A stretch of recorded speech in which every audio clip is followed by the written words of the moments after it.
U rikthyem në studio, zotëri Mer Selmani është tashmë me ne, është akomoduar. Faleminderit shumë që na e dhat këtë mundësi. Ju njohim për te titujve, për te funksioneve publike, ta njohim njeriun që fshihet pas gjithë kësaj. Kënaqësi ju kemi sot. Për ftesën, do të jetë edhe është kënaqësi patjetër të jem mysafir i juaj dhe besoj se të kalojmë çastet kanë shumë. Nuk e dyshoj as pak. Atëherë ne duam t'ju kthejmë në kohë, pastaj në etapa të ndryshme do kalojmë deri te aktualiteti që po flasim. T'ju kthejmë në një periudhë krejt ndryshe, në fëmirinë tuaj. E nëse bëjmë paralele me fëmirinë e tashme, besoj ka një dallim drastik. Ndoshta edhe prej mënyrës se si ju i keni rritur fëmijët tuaj. Zotëri Mer, cilat janë ato kujtimet më të veçanta dhe më të shenjta që ju i keni nga fëmiria juaj? Fëmiria është një periudhë e jetës e cila të çdo kush lën një trashëgimi të madhe dhe fëmiria patjetër se ashtu siç e kalojmë fëmirinë, pastaj brymosemi dhe na çka jemi sot dhe çka kemi qenë dje. Janë kënaqësitë e veçanta të fëmirisë, edhe është një botë dhe një kohë krejtësisht tjetër kur s'ka pas telefona, s'ka pas kompjuter, s'ka pas lodra elektronike, po gjithë shka domethënë ka qenë kështu e prekshme, fëmirie vërtet. Vetëm e prekshme, po shoqërimi mes njerëzve domethënë ka qenë pjesë e asaj të përditshme. Më kujtohet se jemi rrit me një familje shumë antarëshe, domethënë jemi 3 fëmijë, baba, nana dhe gjyshja dhe gjyshi normal.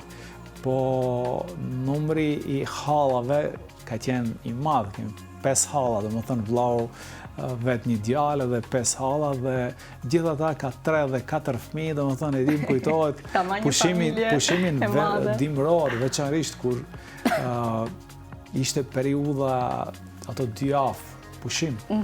Mbishim nga 20 fëmijë në shtëpi, domethënë imagjinoti 20, jo, kemi pas një harmoni të çuditshme, të mirë, domethënë edhe nëse ka pas numri i madh i fëmijëve është luftë në vete, vetëm ka qenë, më vjen keq për nanën e cila më vjen keq. Tani ajo në prizmen e saj edhe ka pak kënaqësitë e veta, por tani se ne imagjinoj se si ajo në pregadit të mëngjes, e dreke, në darke, gjithë ne 20 fëmijë, 20 e kusur fëmijë, po dilshim mëngjes, bite borë, dhe kur ktheheshim kështu në akşam, ose ktheheshim kur umtoheshim zakonisht, për shkak se luajshim tankohen me borë, shitshim, edhe ktheheshim se jo vetëm tunët, po ktheheshim lloç kështu të bën.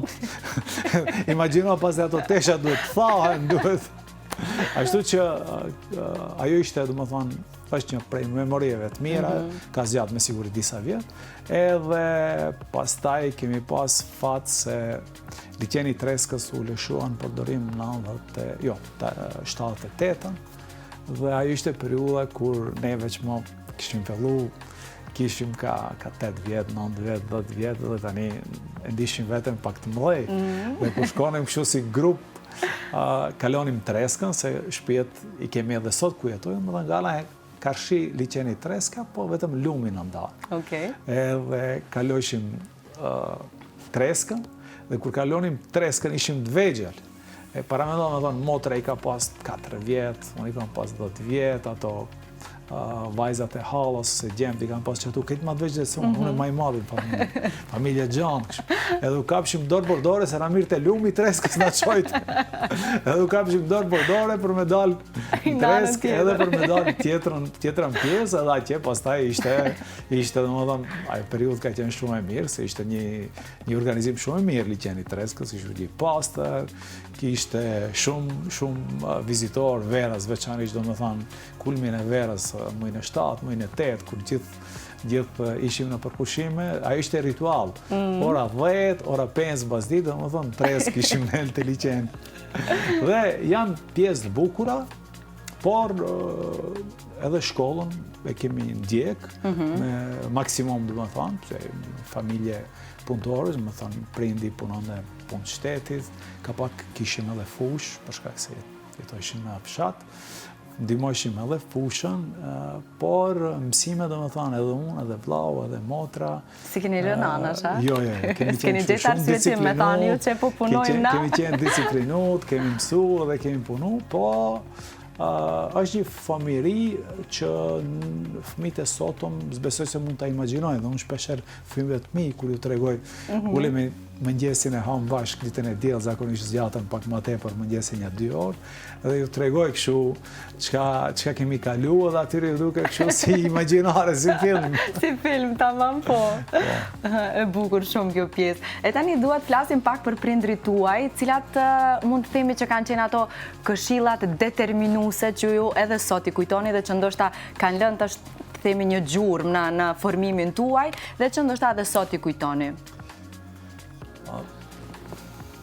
Prindi, thash më thënë edhe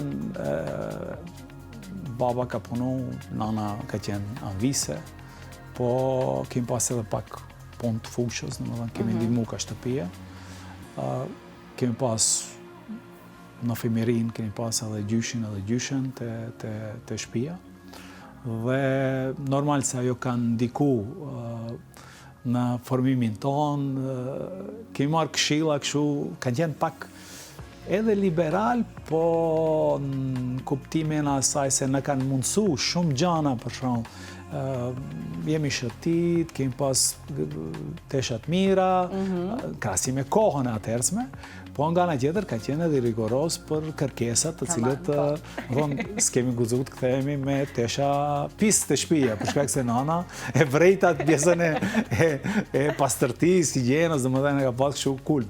Baba ka qenë. Po me notat si keni qëndru, ka qenë ai kushti, okej, ne po a mundsojmë një jetë të mirë me mundin tonë, po ju duhet na ktheni, ndoshta na bëni krenar. Kanë sakrifikuar, domethënë kanë sakrifikuar prindët, edhe në shkollë fillore, po shkollë fillore normal ajo është çdo kush ka shkuar në shkollë fillore, pastaj shkollë të mesme, edhe pse shkollë të mesme flasim për viteve mes 80-90, ka qenë periudhë ku jo të gjithë shkonin në shkollë të mesme, dhe pastaj në fakultet vitin 86-87 është një periudhë ku shumë më pak shkojnë në fakultet, veçanërisht këtu në Kirill, Shën Kirill, se ishte mundësia ose fakulteti pedagogjik Shqip, ose ata që donin të vazhdonin shkollimin Shqip, dhe ishte të regjistrohen në Prishtinë, ose në Zagreb, kroatisht. Unë vendosa këtu në Shkup, e kisha ashtu që e kisha një motivim të madh, që duhet patjetër përdëftoj se mundem këtu ta kryj fakultetin, edhe atë fakultetin matran, fakultetin i mjekësisë. Pse zgjodhet mjekësinë, ka qenë një ëndër apo ka qenë një vendim racional? Ka qenë, po tani çdo ëndër ka një burim, ka ndonjë pjesë racionit. Çfarë ju ka lidh me mjekësinë, sepse pastaj nuk është se shumë punuat në këtë profesion ku keni dhënë shumë mund, do thoja. Domethënë, ka qenë një qasje racionale e imja si fëmijë, për shkak se mund të imagjinoni viteve 80, domethënë ndonjë ndër profesionet kështu më të respektuara gjithmonë ka qenë mjeku. Që u ka kujdes për mjeku, profesori, domethënë është profesioni i cili jetik për njerëzit, për të rinjt, të moshutit edhe gjithë. Dhe ajo më ka shtyr domethënë që unë përcaktohem, por edhe nga ana tjetër ishte edhe një status social. Më thonë, edhe në kohën kur para pluralizmit, para prishjes tisht Jugosllavisë, mjekët kanë pas një status, shoqëror, edhe nga aspekti i pozicionit, edhe nga aspekti të ardhura, ashtu që në mungesë të iniciativave private, kapitalit privat, asaj kohe, kur s'ka ekzistuar fare, ka qenë një pikësynimi imi që diçka të bëhem më shumë se sa që është e rëndom dhe një standard i përgjithshëm. Dhe ajo ka qenë një synim, e kam pas bile prej shkollës fillore, domethënë ka fundi veç më e disha se do dua të studioj mjekësinë, pastaj u regjistrova në Zeflush Marku, shkolla e mesme. 2 vjet e para ishte si një shkollë mesme e përgjithshme. Pastaj ishin ato transformimet asaj kohe, u desh të bartem nga zeflushmarku në shkollën Nikola Karef në gjuhën maqedone, dhe aty pat janë sfidat shumë të mëdha për drejtimin e bioteknologjisë, për arsye se ai drejtim bioteknologjik ishte si hapi para prirjes regjistrimit në fakultetin e mjekësisë. Dhe viti dytë mbarova gjuhën shqipe, normal në zeflushmar, dhe pastaj u vëm një transfer në Nikola Karef, njëjta ndërtesë, por në shkollën e mesme Nikola Karef, dhe atje ne ishim në gishta dhe flasim shqiptarët, e se dhe të bëm një transfer. Në klasën time kemi qenë 2 ose 3 vetë kemi qenë klasën e time, por në paralelen tjetër ka pasë edhe 2-3 vetë, dhe ashtu më thanë, ishin një numër shumë i vogël, dhe ishte një periudhë vetëm për opinionin përkujtoj, jo të këndshme në aspektin e trajtimit të shqiptarëve. Më dhëmë flasim për vitin 85-86. Më thënë, a ishte 84, 85, 86, më thënë, imagjinon ishin vitet e para asaj shpërthimit të madh të nacionalizmit sërb. Miloševići vitin 1987 erdhi në pushtet në Serbi, dhe më thënë ishin 2-3 vite, ishtë një periudhë jo e lehtë. Për gjithë ata të cilët mundoheshin të bëjnë diçka më të mirë dhe më të madhe, u deshim të bëjmë jo 2 fishin, po ndoshta 10 fishin e punës që të kemi sukses. Dhe të trajtojnë i barabartë, jo, i barabartë s'ke mund trajtohesh, por me shumë punë dhe shumë mund, dhe më thënë, vitin e tretë e kalova mirë, shkëlqyshëm, duke se 1-4 ngeli në gjuhën maqedone.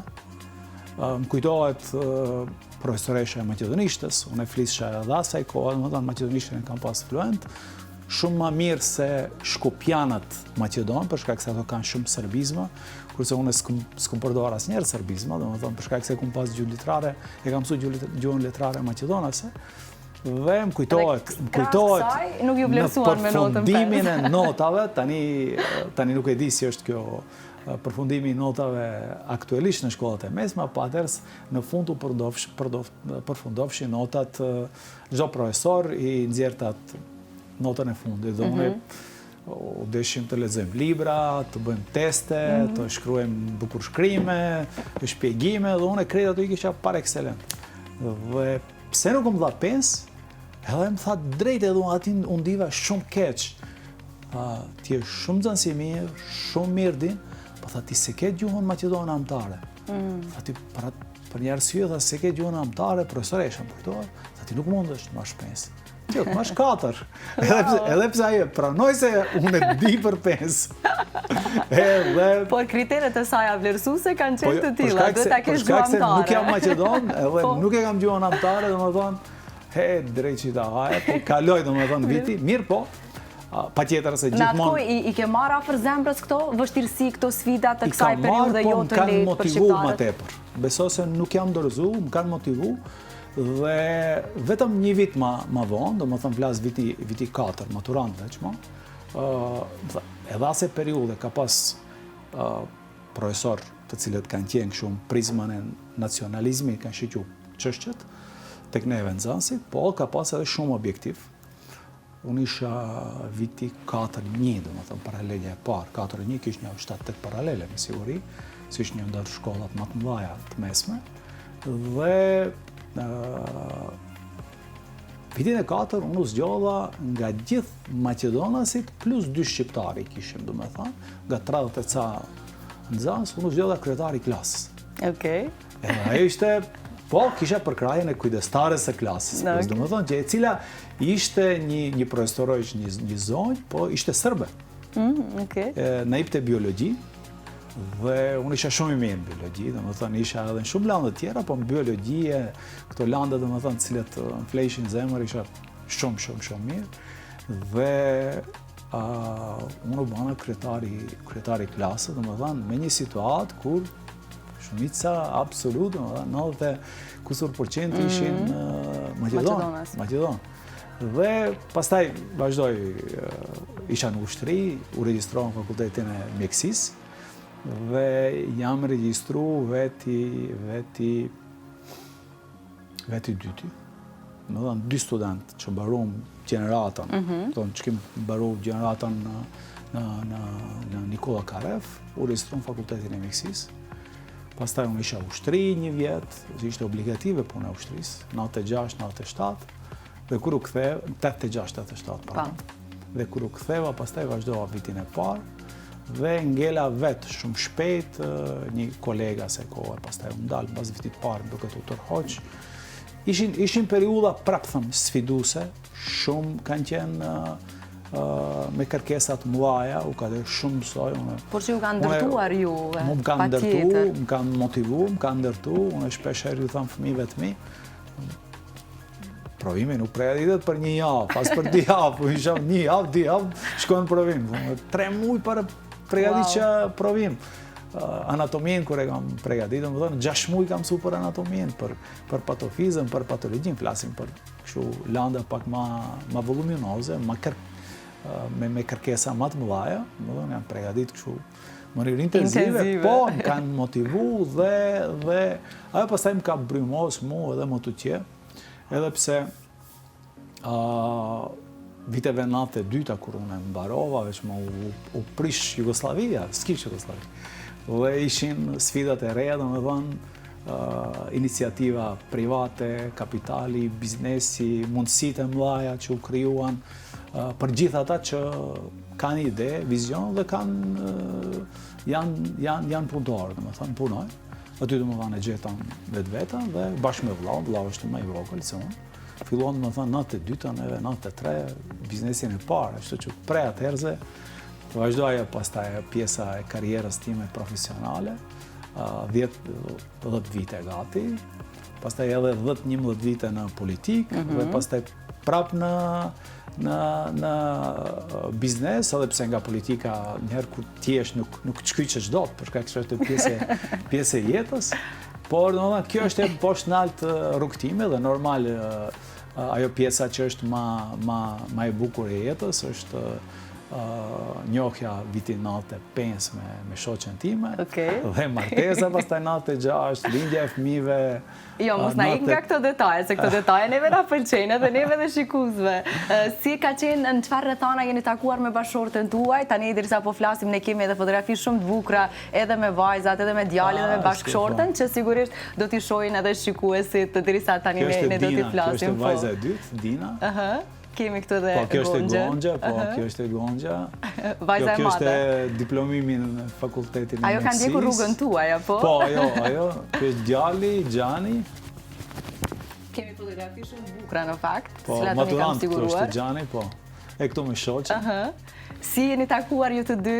Jemi takuar. Si ka qenë ajo historia juaj e dashurisë? 95 nga qenë, do thonë, ishte një shoqe e imja dhe asaj që një njoftoj. Pastaj u njoftuam, filluam pas 1 muaj dikshu takohemi dhe zgjati 1 vit e ca. Pastaj vendosëm të fejohemi, pas 1 vit, jo, ma pak se 1 vit, pastaj edhe u martuam edhe 96-ën verës, në më thonë 25 gusht, darsmë.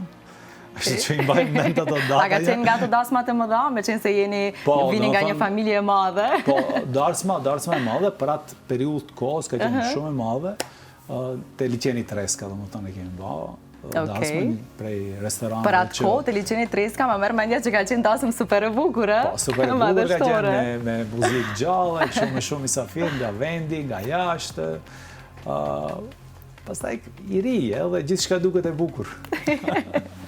Zotri Imer, me qenë se jemi në këtë moment të bisedës, një person shumë i dashur për ju ka vendosur që të të përshëndes dhe të të thoj ca fjalë. Shumë të bukura dhe shumë të ndjera.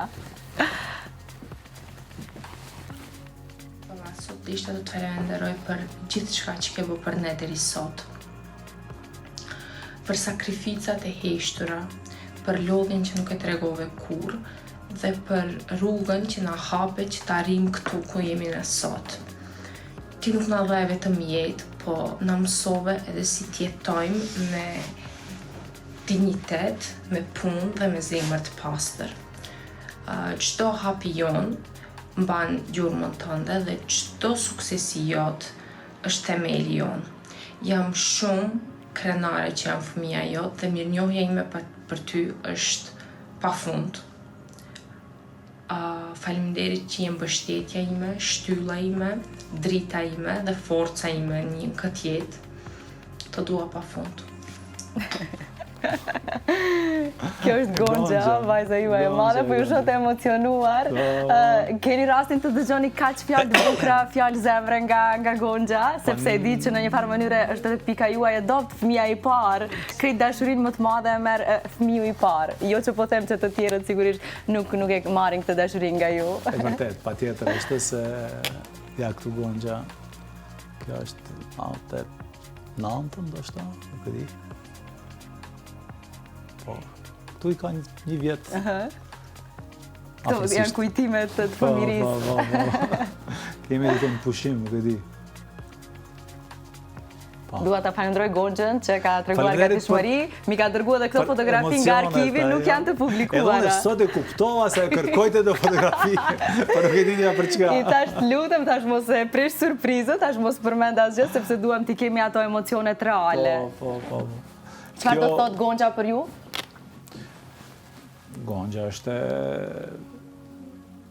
një prej 4 fëmijëve, po është fëmijën i parë, edhe pse nuk dallohen fëmijët, domethënë.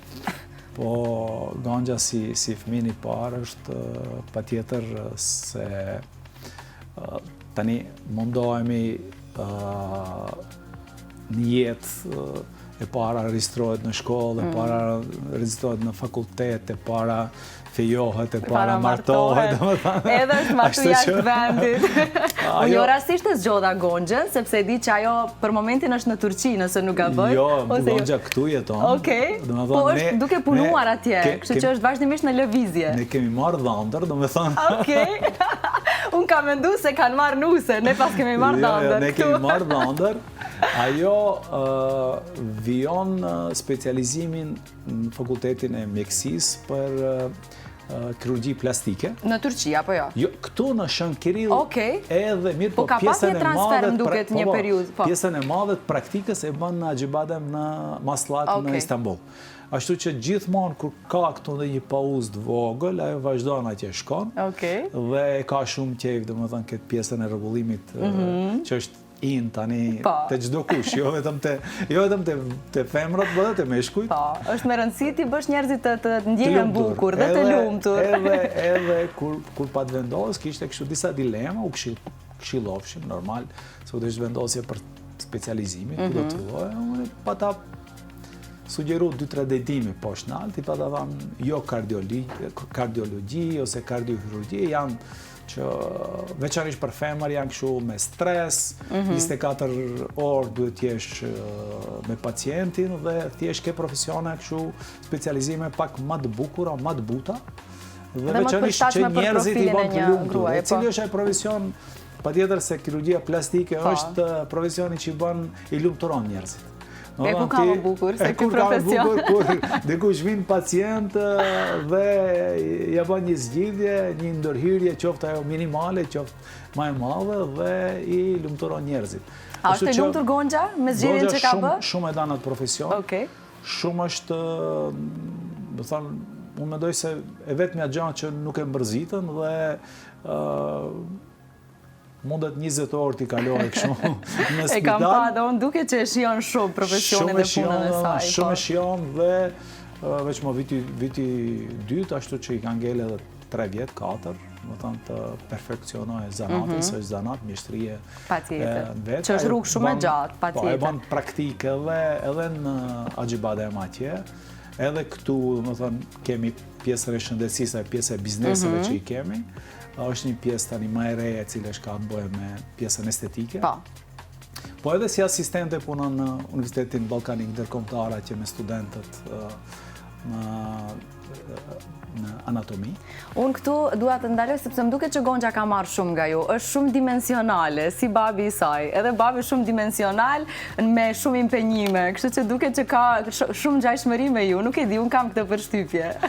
Po, besoj se po, do më thonë, edhe unë I motivoj gjithë, do më thonë, edhe djalin, edhe vajza e tretë, do më thonë, Kanita, ajo studion stomatologji, është viti 4 si vjetë. Dina e dyta është një shpirt shumë artistik. Okej, e kam parë që pikturon shumë bukur. Shumë, do më thonë, është një emocion, do më thonë, ka emocione cilët krejt 3 fëmijë tjerë, do më thonë, nuk mund. Ajo I ngërthejnë për të gjithë. Ajo I ngërthejnë, do më thonë, është shumë kështu ekspresioniste, do më thonë, dita shprehje. Shpesher ka iniciativa të cilët ne vas na kujtohen kështu. Dhe ajo zgjodhi arhitekturën, bëri masterin arhitekturës, I pëlqen shumë interior dizajni, tani në të lëminë vete, dhe ajo shkon në majet e veta. Dhe po prap edhe stomatologjia është profesion I sfera në shëndetësisë, por është art në vetë.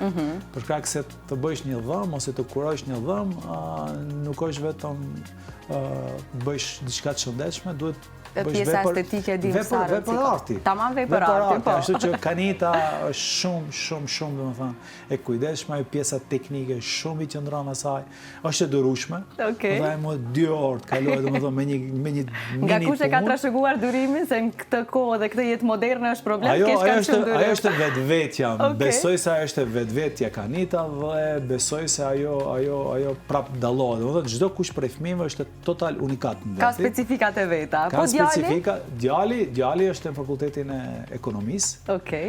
Viti 2. Ai pas ka bën një kthesë pak më ndryshe. Ai thot normal tani si djalë nuk e ka durimin dhe shpirtin artistik si vajzat. Është pak shumë ma robust në atë drejtim, mirë po ai përgatitet tjetë pjesë e menaxhmentit të bizneseve.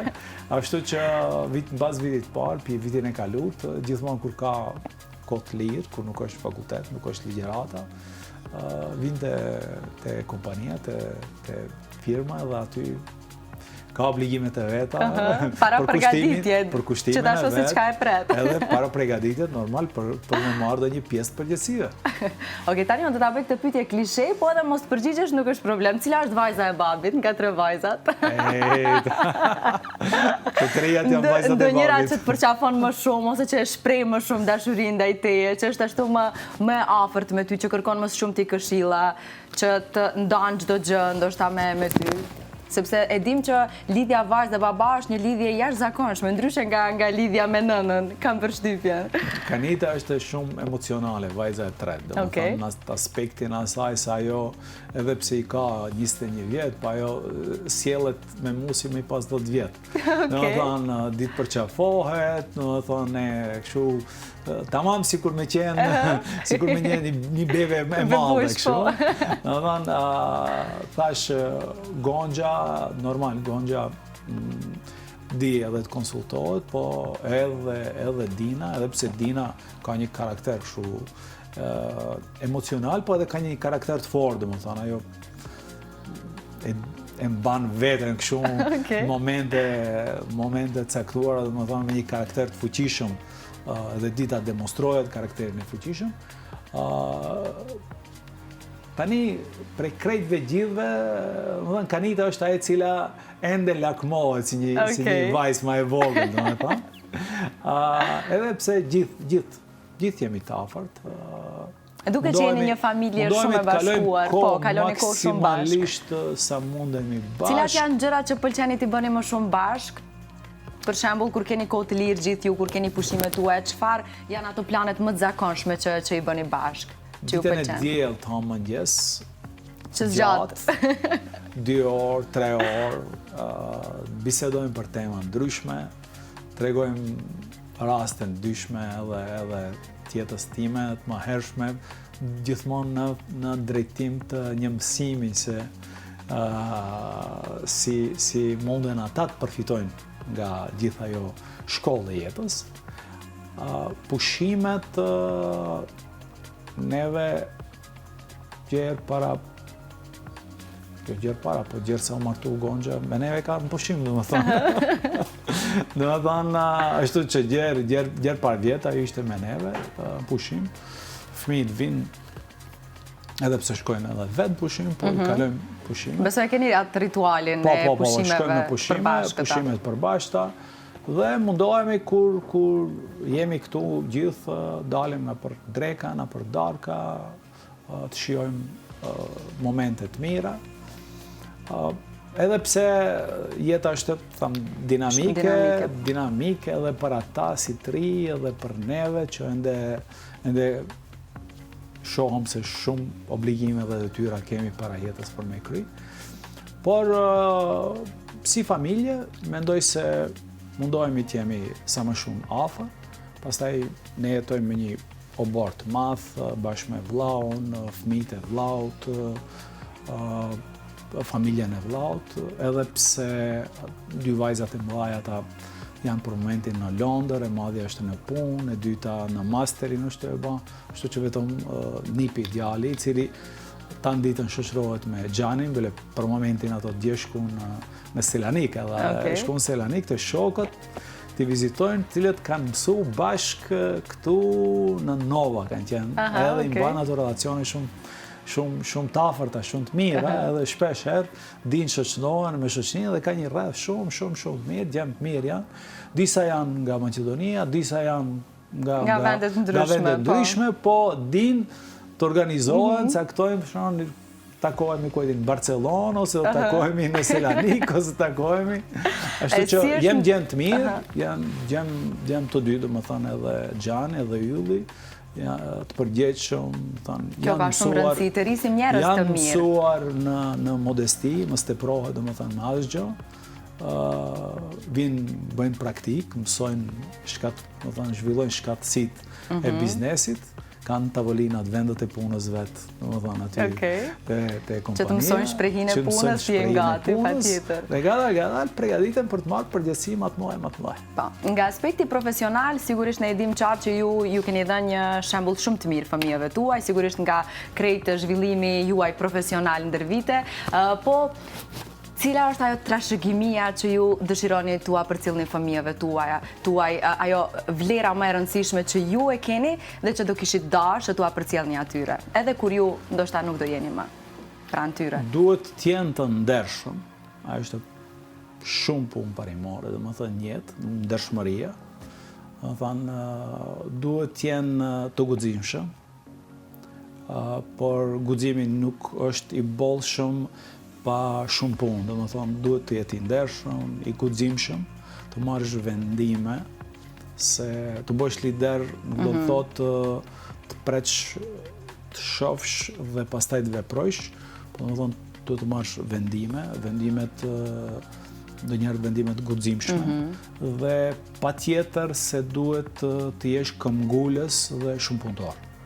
Më thanë, vetëm me vendime dhe me vizion dhe me projekt të mirë nuk arrihet suksesi. Çdo sukses ka nevojë për shumë punë, për shumë sakrifica, po në atë pakon e fryteve pastaj që i vjellën, është kënaqësia e suksesit, është kënaqësia e të ardhurave të kësaj jete, domethënë, dhe gjithmonë faleminderues Zotit për shëndetin, për mbarësinë dhe për mirësinë që na i ka dhënë dhe na i mundson që të bëjmë të jemi shembull i mirë, gjithmonë ju i këshilloj fëmijët të bëjnë shembull i mirë për shoqërinë dhe të bëhen maksimalisht të mirë dhe të lanë vepra të mira. Ajo vepra e mirë nuk do të thotë se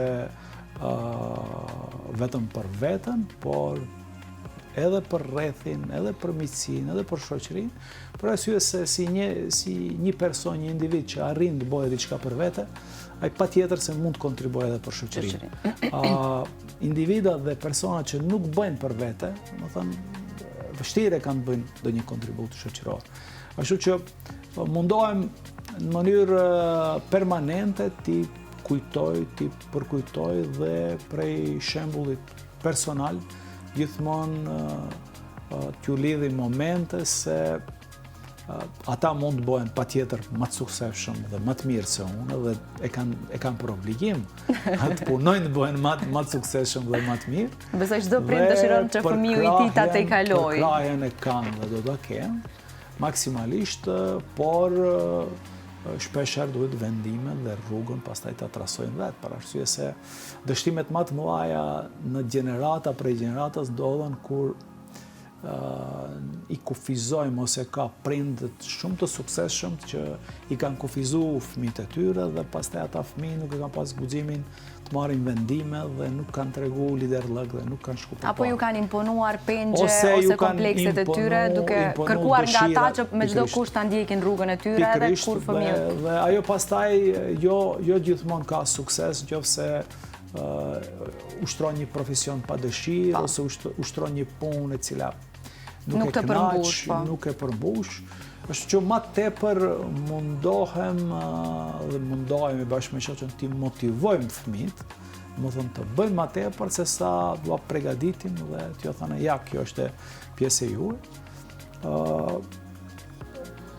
Patjetër se i kanë kushtet optimale të jenë suksesshëm, po thamë vetëm gatishmëria për me qenë suksesshëm pa punë, pa vendosmëri nuk arrin. Më thonë, thjesht ne kërkojmë asgjë më tepër se atë që jemi mundu vetë ta bëjmë, po në formën më të re, më të madhe, më të mirë, më të sofistikuar, dhe konform rrethanave të reja që janë krijuar. E qartë. Shumë bukur e thatë këtë, ishte edhe mesazh besoj i bukur për shikuesit. Dua t'ju kthej edhe për pak te mjekësia. Pse aq lehtë u dorëzuat nga mjekësia, do thoja pas gjithë atij mundi, gjithë atij angazhimi, gjithë atij shkollimi, zgjodhët që mos ta punoni këtë profesion dhe nënpyetja është kjo, a ekziston një jetë alternative për Imer Selmanin që ndoshta të jetë vetëm mjek? Ekziston kjo alternativë ndonjëherë ose jo, është biznesi prioriteti juaj? Vetëm mjek, jo. Unë kam arrit, më ka ndihmuar shumë mjekësia, se mjekësia për pos që detyron si fakulteti mjekësisë shumë të mësojsh, shumë të hulumtojsh, shumë gjëra të logjikshme se funksionimi i organizmit, i trupit të njeriut, gjithë është e logjik. Do thënë, gjithë është feedback. Është arsye pasojë, arsye pasojë, arsye pasojë. Dhe gjithë ajo, edhe pse unë s'kam mësuar ekonominë, po më ka bën një ekonomist shumë të mirë. Dhe 92-93, kur u shkatru sistemi gjithçka në sistemin e vjetër monist, kur filloi erdhi demokracia dhe mundësitë e reja, tham, unë se kam ndërmend tani të lidhem me një rrogë, po du të shqoj bëj diçka më të madhe për vete, për familje, dhe ashtu vendosëm dhe para ishte domethënë pjesa me tregtinë, të vajrave, autopjesëve, naftë, derivatet naftës, kemi punu me organizata shumë të fuqishme ndërkombëtare, Kombet e Bashkuara, unë Predepin, unë Mikun, këtu domethënë me gjithë ata të cilët servise, pompat benzinës e tjerë e tjerë. Pastaj kemi zgjeru veprimtarinë tonë edhe në ndërtimtari, edhe në shëndetësi, prodhimin e rrymës elektrike, kemi disa impiante. Kemi ma tepër veprimtari tani dhe normal, asnjë punë nuk shkon kështu vend nga vetja. Patjetër, po. Gjithmonë duhet me u kujdes. Jetojmë në një vend ku nuk janë gjërat e parashikueshme aq edhe shumë, duhet t'i ndjekish ditë për ditë. Maqedonia është shtet i vogël, mundësitë janë të mëdha, por edhe rreziqet ekzistojnë. Ashtu që unë personalisht them se atë që nuk kam ushtruar profesionin, e kam kompenzuar me periudhën kur isha ministër i shëndetësisë. Kam bërë maksimumin, domethënë që për shumë punë t'jem sot e kësaj dite krenar, shumë ligje, vendime, themelimi i fakultetit të mjekësisë në Tetov, farmacia, motrat, pastaj në kuadër të Universitetit Ballkanik Ndërkombëtar, ku jam edhe në bordin e themeluesve. Aty në pjesën e menaxhmentit kemi hap stomatologjinë, motrat medicinale, akusheret, tani përgatitjet e fakulteti i farmakologjisë të hapet. Ashtu që nuk jam larguar nga shëndetësia, por e kam menaxhuar dijen time nga prizma e biznesit. Edhe menaxhmentit, domethënë. Ashtu që kam dhënë një kontribut aty në atë drejtim. Kjo ka rëndësi që nuk ju ka ngel peng, ndoshta që nuk e keni ushtruar këtë profesion. Pastaj kemi investuar vitet e fundit, domethënë kemi një poliklinik shumë të mirë për trajtimin e sistemit skeleto-muskulor, domethënë terapijat shumë ultramoderne, ja kjo pjesa estetikës, domethënë ku Gonxha është pak më tepër aty. Shoqja është angazhuar njësoj në atë pjesën estetikës, ashtu që mundohemi t'i balansojmë aq sa kemi dije dhe mundësi. Kjo ka rëndësi me gjitha. Gjithmonë, domethënë, ka një mundësi më tepër që të bëjmë edhe diçka më tepër, për shkak se nuk thjesht derisa ke shëndet dhe ke mundësi, limitet nuk ekzistojnë. Do thonë gjithmonë nuk duhet gjithmonë nuk vëndoj limite se ja gjertu dhe pastaj nuk vazhdoj. Jo, çdo vit kemi projekte të reja, çdo vit kemi nisma të reja. Sot, për shembull, ti kemi ndoshta 5-6 biznes plane të cilat janë për 4-5 vite të ardhshme. Pra gjërat nuk arrihen aq lehtë në jetë, edhe pse ne shumë shpesh dim t'i paragjykojmë njerëzit të cilët kanë arritur një standard të mirë jetësor dhe mendojnë që lehtë arrihen këto gjëra. Shumë vështirë është. Nuk janë vetëm paret, nuk janë paret se pare njeriu gjen. Nëse si ke paret e tua, do të mbledhësh pak paret tua, do të shkosh në bankë, do të marrësh një kredi. Po nga ideja gjertë e realizimi ka një mal i madh te neve. Më thonë, për arsye thëmë, prap jemi një shtet i cili nuk kemi ende një administrat të mirëfillt, kemi pengesa, bariera administrative pa fund, kemi çdo ndryshim i pushtetit, pastaj di t'i filloj t'i startoj punët nga e para. Kjo ju bën problem shpesh. Dhe ajo, pastaj për biznesin është një vështirësi shumë e madhe. Po nga ana tjetër, ajo është edhe mundësi për ata cilët janë të qëndrueshëm në projektet e tyre dhe investojnë dhe mundohen të krijojnë vlera shtuara dhe vlera shtesë. Unë personalisht mendoj për vetveten se thjesht kur pushoj unë du të pushoj dhe ai kaloj kufirin e Maqedonisë, pastaj gjithçka është off këtu. Shijoj pushimin. Mirë, po kur jam këtu. Okej, mirë, pas keni një terapi të paktën. Po, patjetër. Për të shtyp butonin off. Mirë, po kur jam këtu në Maqedoni, domethënë jam i përkushtuar për punë, dhe kur shkoj në shtëpi, në familje, edhe aty e harroj punën. Okej. Domethënë ajo është njësoj një aftësi, them, faleminderit Zotit që më ka dhënë se ta jetojsh punën 24 orë, çmendesh. Domethënë veçanërisht me këto gjithë streset të cilët punë atje. Po unë kur shkoj në shtëpi, pastaj bukfalisht plot kuptimin e fjalës.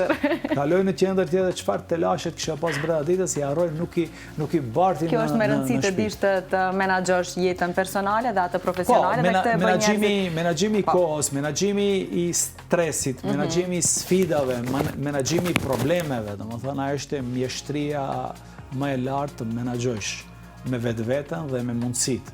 Dhe dëshiroj çdo kush ta ketë fuqinë, kapacitetin t'i menaxhoj, se nuk ka njeri pa probleme, pa sfida, pa telashe, qoftë me faj, qoftë pa faj, domethënë shpesh e paraqiten, po aftësia për t'i menaxhu e bën dallimin prej një personi, një individi i cili dorëzohet dhe një individi që nuk dorëzohet.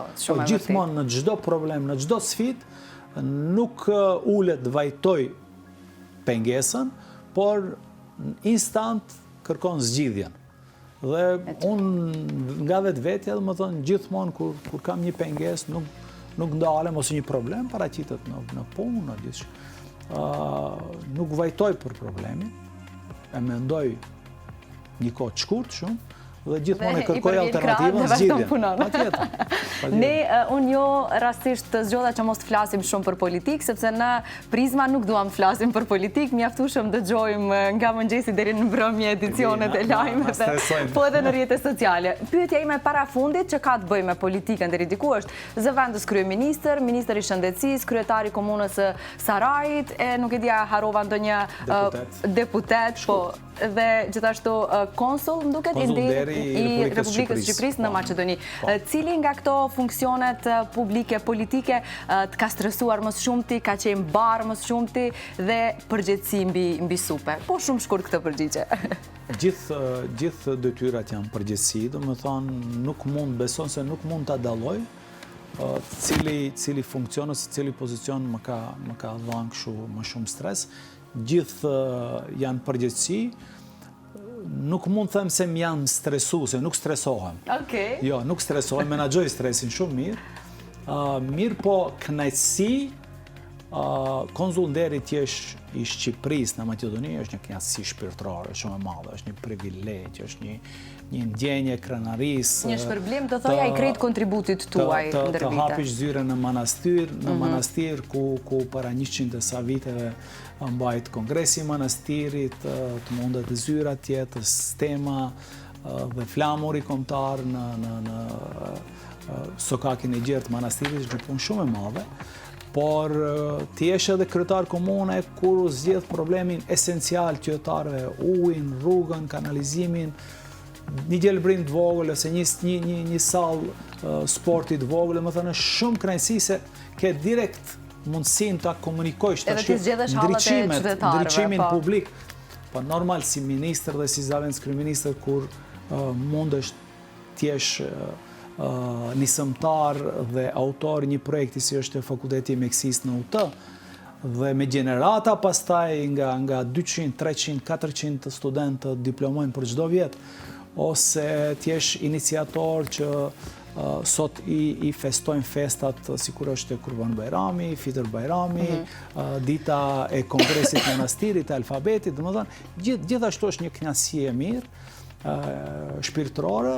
Ne duhet ta përmbyllim, më vjen shumë keq se po ma bëjnë me shaj që kemi kaluar minutazhin. Unë kisha edhe shumë pyetje, po gjithsesi ishte mundësi e mirë që patëm rastin në këto kohë televizive t'ju ndjojmë pak më ndryshe juve. Shumë shpejt minutat. Shumë shpejt në fakt. Ishte shumë kënaqësi, faleminderit shumë që na e dhat këtë mundësi t'ju njohim komplet ndryshe. Faleminderit shumë.